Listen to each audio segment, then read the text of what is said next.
Info Berita. Quincy Jones, ikon musik Amerika Serikat telah meninggalkan kita pada Ahad 3 November 2024 di California dalam usia 91 tahun. Sosok yang dikenal sebagai produser, komposer, dan penulis lagu ini akan selalu dikenang sebagai salah satu inovator terbesar dalam sejarah musik. Keluarganya menyampaikan berita duka ini kepada publik dan melalui juru bicaranya mereka mengungkapkan perasaan yang mendalam. Meskipun ini kehilangan yang luar biasa bagi keluarga kami merayakan kehidupan hebat yang dia jalani dan tahu bahwa tidak akan ada lagi yang seperti itu. Lahir dengan nama lengkap Quincy Delight Jones Jr. pada 14 Maret 1933 di Chicago. Ia tumbuh dalam keluarga yang menghargai seni. Ketertarikannya pada musik sudah tampak sejak ia muda, terutama pada alat musik trompet. Di usia 14 tahun, ia bertemu Ray Charles di Seattle, sebuah pertemuan yang menjadi awal dari persahabatan erat sekaligus kolaborasi artistik yang akan berlanjut selama bertahun-tahun. Quincy mulai meniti karir profesionalnya di usia yang sangat muda, bergabung dengan band besar pimpinan Lionel Hampton. Bersama band ini, ia mulai mengenal teknik aransemen musik yang kelak menjadi salah satu keahliannya yang paling diakui. Pada tahun 1964, Quincy mencatat sejarah sebagai komposer kulit hitam pertama yang menggarap musik latar untuk film Hollywood beranggaran besar, The Vow Broker. Ini adalah sebuah pencapaian luar biasa pada masanya, di tengah kendala dan diskriminasi yang masih kuat dirasakan oleh seniman kulit hitam. Kesuksesan ini membuka jalan bagi Quincy untuk semakin produktif di dunia film, bahkan hingga 7 kali mendapat nominasi Oscar untuk skor dan lagu terbaik. Beberapa karyanya yang paling berkesan dalam industri film termasuk kontribusinya pada film In the Cold Blood dan The Color Purple, di mana ia menampilkan nuansa musik yang memperkaya visual cerita. Namun kiprah Quincy tidak berhenti hanya di musik dan film.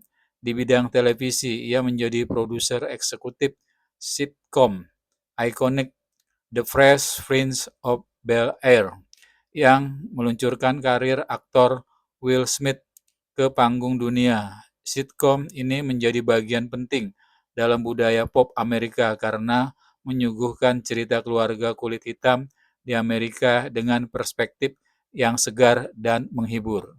Quincy juga melebarkan sayapnya ke dunia penerbitan dengan mendirikan Vibe, majalah yang menjadi salah satu platform utama dalam budaya hip-hop dan musik R&B. Majalah ini kemudian berkembang menjadi acara televisi pada tahun 1997, memperlihatkan visi Quincy untuk mendukung dan mengapresiasi talenta muda di industri musik. Melalui Vibe, dia juga membantu memperkenalkan banyak musik hip-hop yang kemudian menjadi bintang besar, menjadikan majalah ini sebagai wadah penting bagi budaya urban di Amerika. Setelah satu momen puncak dalam karir Quincy adalah kolaborasinya dengan Michael Jackson. Ia menjadi produser di balik album Of the World pada tahun 1979 yang berhasil menjual 20 juta kopi di seluruh dunia. Kolaborasi mereka kemudian berlanjut ke album Thriller pada tahun 1982.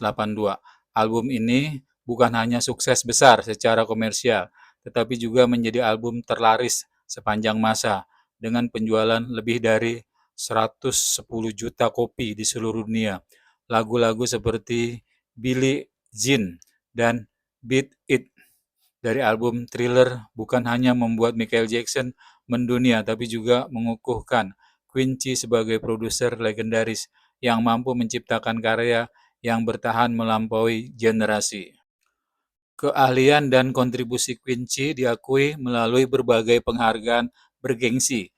Ia tercatat telah memenangkan 28 Grammy dari total 80 nominasi sepanjang karirnya, menjadikannya sebagai salah satu penerima Grammy terbanyak sepanjang masa. Pada tahun 1989, ia menerima Recording Academy Trustees Award, sebuah penghargaan kehormatan atas dedikasinya yang luar biasa di dunia musik.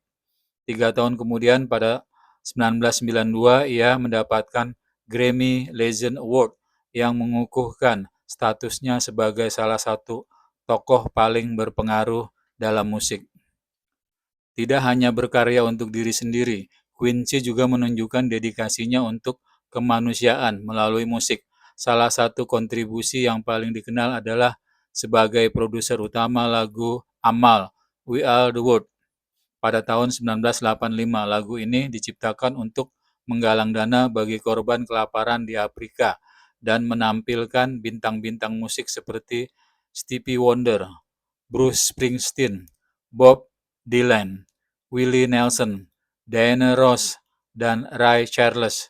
Inisiatif ini menjadi bukti nyata kecintaan Quincy pada dunia dan kepeduliannya terhadap sesama. Quincy Jones bukan hanya seorang musisi, ia adalah sosok yang mengubah landscape musik, televisi, dan budaya pop dunia. Ia menciptakan karya-karya yang melekat di hati banyak orang, membuka jalan bagi generasi baru musisi, dan menciptakan standar tinggi dalam setiap proyek yang ia sentuh. Kehilangannya adalah duka mendalam, namun warisan Quincy akan terus hidup, baik melalui musik, proyek kemanusiaan, maupun para musisi yang terinspirasi olehnya.